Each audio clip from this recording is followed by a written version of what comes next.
ఓం గిరీశాయ నమః నాయ నమః రోజు గాంచి ఇట్లనియే కృషి పొంగవులారా.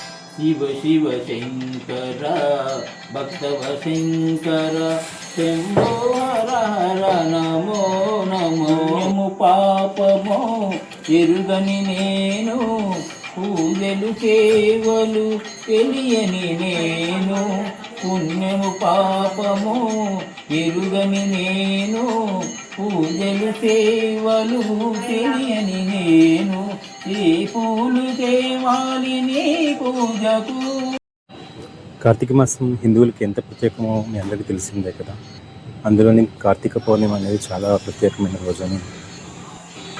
ఆ రోజున ఎవరెవరు ఎక్కడున్నా సరే అందరం కలిసి కుటుంబ సమేతంగా కేదారేశ్వర స్వామి పూజ చేసుకోవడం అనేది ఆనవాయితీ అండి. మార్నింగ్ నుంచి ఉపవాసం ఉండి నిష్టగా సాయంత్రం పూజ చేసుకున్నాక చంద్రునికి పూజించి స్వామివారికి నైవేద్యం పెట్టిన తర్వాత అప్పుడు ప్రసాదం అనేది తినడం జరుగుతుందండి. కార్తీక మాసం విష్ణుమూర్తికి ఈశ్వరునికి చాలా ఇష్టమైనదిగా ప్రత్యేకంగా పూజిస్తారు.